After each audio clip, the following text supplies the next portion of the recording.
talking about the WOD for 25 March.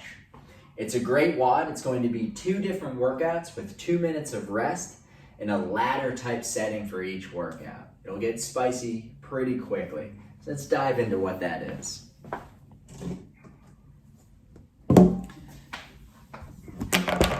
What we have for you for 25 March is 2 7-minute AMRAPs. What an AMRAP refers to is as many rounds as possible. So the first workout is a 7-minute AMRAP of an increasing ladder in which you'll start off with 2 alternating reverse goblet lunges, immediately into 20 double unders or 20 mountain climbers.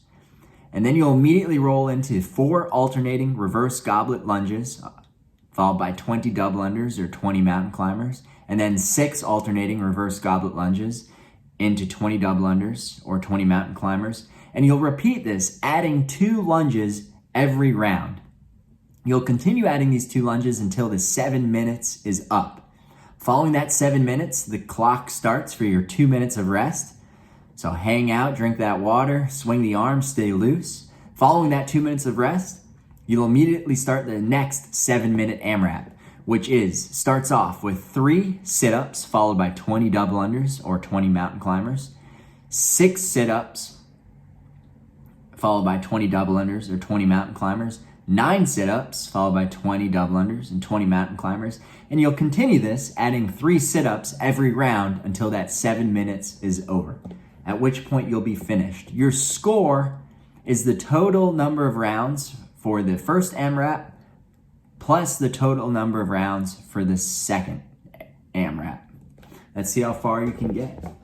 With that said, let's break into the movements as well as some potential scales. So the first thing we'll be looking at, let me just turn this around here and make sure I'm talking about the right workout. The first thing we'll be looking at is the reverse alternating lunges. Males, I want you to go no heavier than 50 pounds, and females, I want you to go no heavier than 35 pounds. And of course, we can always decrease the weight. So this is what the reverse alternating lunge will look like. Lisa will pick up her 35-pound dumbbell. She'll hold it in a goblet position with the dumbbell facing down. If you have a kettlebell rather than a dumbbell, that's fine. What I'll be looking for is that the handles in the kettlebell are facing down and the kettlebell is pulled deep into the chest, up around the collarbone height. Let's have you face the camera to start. So with those elbows pointed down, the kettlebell nice and upright, she's gonna start her stance with the feet under the hips, and she's gonna try to keep her feet hip width throughout the movement, as well as keeping that torso nice and upright with the shoulder blades pulled back. So to start off, it would be 2 alternating lunges. Reverse alternating lunge. 1, 2. Complete. She'll put the dumbbell down, and then she would immediately start her 20 double unders or 20 mountain climbers. All right? And then you'll come back, and then you'll perform the next round, which is 4 alternating reverse goblet lunges. So each foot is 1 rep, okay? With that said, I just want to talk about some scales for the alternating goblet lunge, so we can do it with no weight. So I'll have you turn to the side. Whether or not we have weight, we're still looking for that torso to be nice and upright, shoulder blades pulled back. Lisa will step back, and then she'll be driving through the heel, squeezing this glute in order to stand back up. All right, and then she'll step back again. We're looking for a generally perpendicular shin and that knee stacked over the heel, which we kind of talked about in a previous workout as well. So relax. So those are our alternating reverse goblet lunges or no weighted lunges. Again, each leg is 1 rep. You'll increase each round. After you've performed the respective number of repetitions for the goblet lunges, you'll perform double unders or some type of jump rope movement or mountain climbers. Let's watch Lisa demonstrate the double unders. What a double under is the rope passing under the body twice in 1 jump. It requires a lot of wrist snap and an aggressive wrist snap in order to get the rope around the body.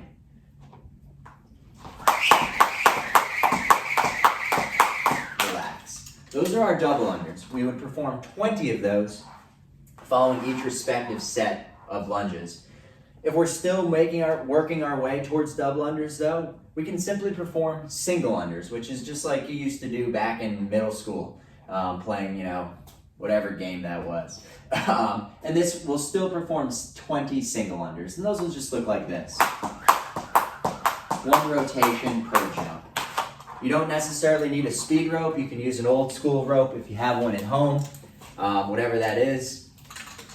Just make sure that you clear everything out so you're not knocking over any lamps, and that you have the ceiling height to appropriately account for that. If we don't have a jump rope, what we'll be performing instead is 20 mountain climbers. Now, these are going to get pretty brutal pretty fast, so don't be afraid to scale these repetitions down from the get-go. I want you to work no more than 20 mountain climbers, but maybe around 10 from the start. What we're looking for in the mountain climber, you can face sideways. Actually, why don't you get off the mat here real quick, and I'll just turn this for us. We performed these before, but what we're looking for in the mountain climber is the hands are going to be under the shoulders, fingers splayed, and then we're looking for the athlete to keep the hips down, all right? We don't want this bouncing motion like we're a donkey. The hips should stay generally in line with the shoulders as the knees pull into the chest. And each leg movement is going to be 1 rep. So they look like this. 1, 2, 3, 4, 5, 6, 7, 8, 9, 10, relax. Until we get to 20. And again, don't be afraid to bring these down to 10 or so. And then let's just keep that number consistent. I'd rather you from the start decrease the number of reps for your mountain climbers to 10. And all that's going to result in is that you've done more rounds over that 7-minute duration, which is fine. We're still doing equal, if not more amount of work, and we're gonna get more lunges in there, okay? So don't be stuck harping on that 20 mountain climbers.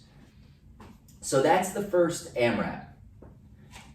After that 7 minutes, you'll rest for 2, which we don't need to demonstrate. That's the easy part. There's the couch over there. Once that 2 minutes is over though, you'll immediately start into the next 7-minute AMRAP. And what this is going to be is starting with 3 sit-ups.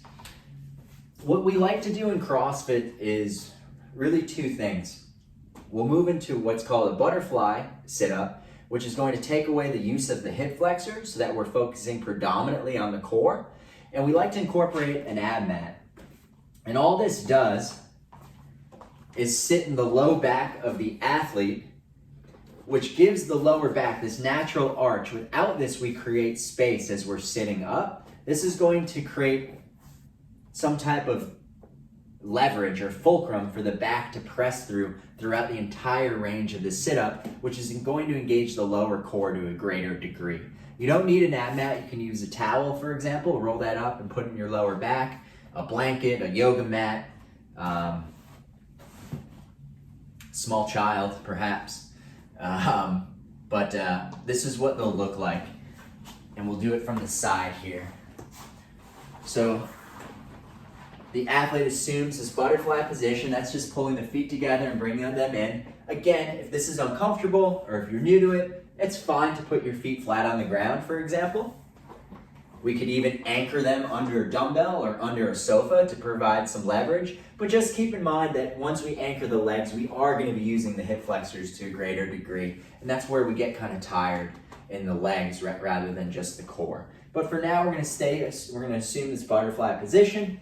And then we're going to use the hands as momentum because we want to use momentum to achieve more work. What we're looking for is that the athlete lies all the way back till the hands touch the ground and the upper shoulder blades touch the ground. And then the athlete will come all the way forward until the base of the neck is in line or forward of the base of the spine, all right?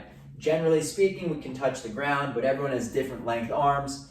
So some people will be able to touch the ground while still leaning back. The important thing is that the base of the neck is past the base of the spine, okay? And then the athlete will continue. So for the first round, it'd be 3 reps. 1, 2, 3. And then she'd stand up and immediately perform 20 double unders or 20 mountain climbers, or again, maybe perhaps 10, and then go back down to 6 plus 20, 9 plus 20, etc. for those 7 minutes. And then you're done. So with that said, I wish you guys luck.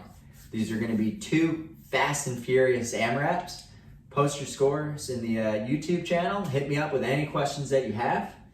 Am I forgetting anything? No. All right, awesome. Get to it.